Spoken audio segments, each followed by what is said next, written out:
Something metallic is bleeding through space, and it's not from Earth. As the object known as 3 Atlas slices across the solar system at over 130,000 miles per hour, astronomers detected something that instantly shattered expectations. This wasn't just another icy traveler from a distant star. This was a visitor leaking nearly 10 pounds of pure nickel every single second. Not a random blend of cosmic debris, not a mixture of iron and dust, but refined nickel separated and isolated in a way that nature doesn't normally do. What's even more chilling is what's missing: iron. The cosmic sibling to nickel, forged together in the nuclear hearts of dying stars, was practically absent. The composition was so unnatural, so refined, that scientists began to whisper the unthinkable, that this might not be a comet or an asteroid. It might not even be natural. And then came the signals. Deep within the data, across different observatories and space-based sensors, faint but deliberate pulses began to show up, patterns that lined up not with natural radio emissions or cosmic background radiation, but with intentional structure. The world of science went from awe to confusion and from confusion to fear. Because if 3 Atlas isn't a rock, then what is it? When researchers first spotted 3 Atlas from a Chilean survey telescope on July 1, 2025, it was already moving at blistering speed. At first glance, it seemed like a rare but welcome guest, an interstellar object, only the 3rd ever detected in our solar system. But celebration quickly shifted to concern when spectral analysis from the Very Large Telescope began to return data. The coma surrounding the object, that faint halo of gas and particles, wasn't made of the usual water vapor, ice, or carbon compounds. It was leaking pure nickel. In cosmic terms, nickel is not rare, but pure nickel without iron, that's like finding a gold bar in the middle of a coal mine. It simply doesn't happen naturally on Earth.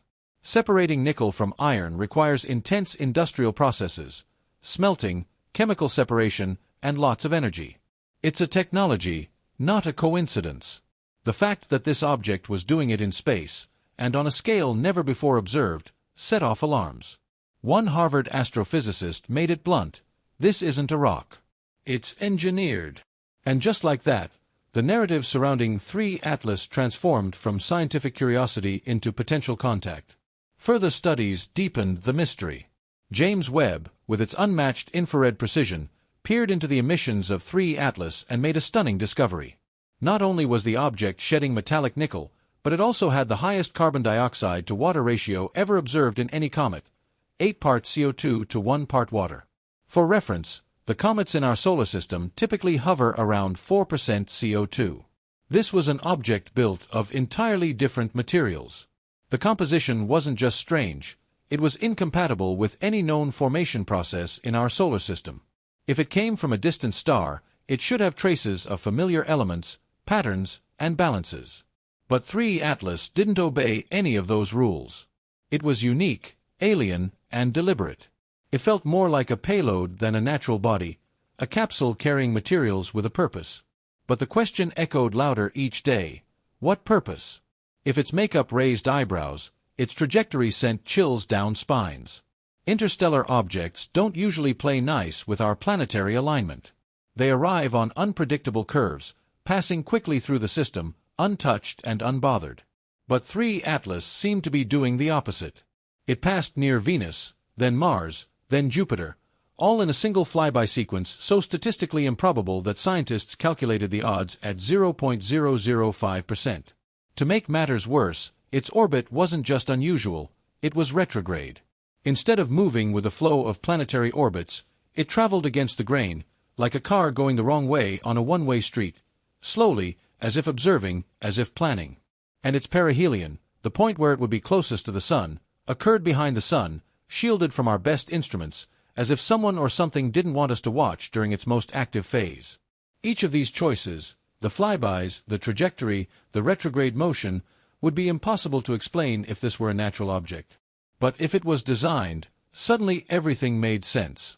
As 3 Atlas traveled deeper into the system, signals began to appear. Not audio messages or visible lights, but metallic signatures embedded in the ratios of its emissions. Some researchers believe this could be a form of communication, not in words or sounds, but in composition. The idea is as old as SETI itself, that any intelligent civilization might embed a message not in sound but in mathematics and chemistry, ratios that any scientifically literate species would recognize.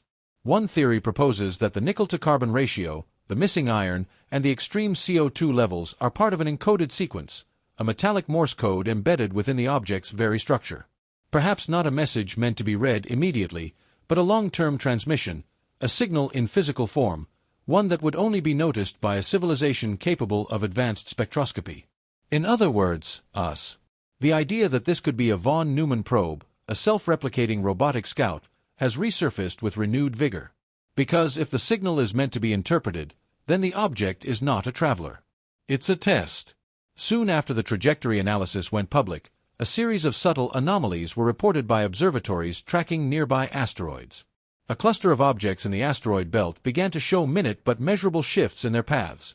Shifts that couldn't be explained by solar radiation pressure, collisions, or any known gravitational interaction.